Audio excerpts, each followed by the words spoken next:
Rijntjes uit Veulen wint agrarische prijs.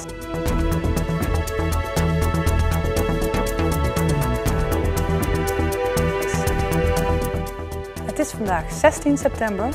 Dit is het Pelemaasjournaal. Het loonbedrijf Gebroeders Rijntjes uit Veulen heeft een prestigieuze prijs binnen de landbouw gewonnen.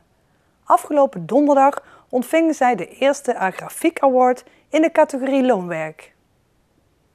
De awards zijn dit jaar voor het eerst uitgereikt. De prijzen worden ook wel de Oscars voor de landbouw genoemd. De Agrafiek Awards hebben tot doel de inspanningen als het gaat om innovatie binnen de sector onder de aandacht te brengen. Het loonbedrijf Gebroeders Rijntjes uit Veulen heeft donderdag de allereerste Agrafiek Award in de categorie loonwerk in ontvangst mogen nemen.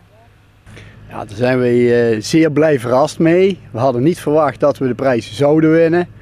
Er waren nog 2 andere kandidaten en die inschatting dat zij het konden winnen waren ook net zo groot als we het zelf konden winnen. Dus ja, we zijn hartstikke blij en trots op. En waarom hebben jullie die gewonnen? Weten jullie dat? Ja, het is een innovatieprijs.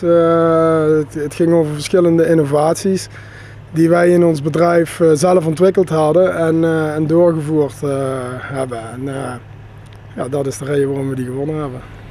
Volgens het juryrapport zijn Gebroeders Rijntjes een voorbeeld voor collega's en bewijzen ze hoe je liefde voor techniek kunt inzetten om een loonbedrijf rendabel te houden.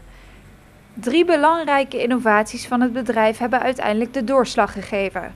De kuilschuif, de silage-eater en de XXL silagevork. Allemaal oplossingen die bedacht en ontwikkeld zijn op het bedrijf van Frank en Henry Rijntjes. Door in de praktijk tegen de problemen aan te lopen en die problemen met het personeel samen erover brainstormen of we dat niet op een of andere manier beter, sneller en goedkoper kunnen maken. En ja, dat hebben we gedaan en dat gaan we dan in de praktijk brengen. De naam doet misschien iets anders vermoeden, maar Frank en Henry zijn 2 neven die sinds 2006 het loonbedrijf samen runnen. De neven hebben het bedrijf overgenomen van hun vaders, die de onderneming samen met nog een andere broer zijn gestart. Het werk is met de paplepel ingegoten. Ja, wij zijn er als jonge kinderen mee opgegroeid.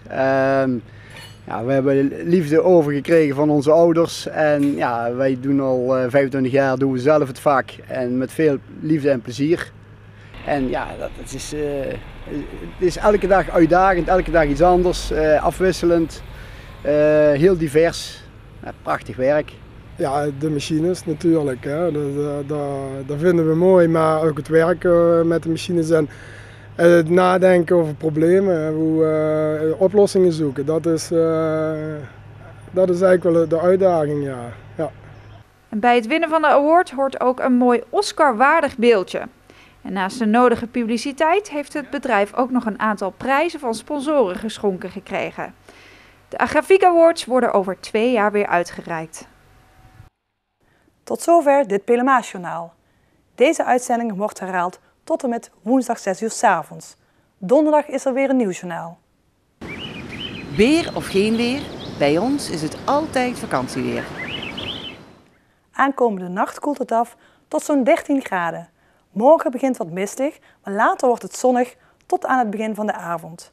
Het wordt geleidelijk zomers warm met een temperatuur van 26 graden. Dankjewel voor het kijken en heel graag tot donderdag.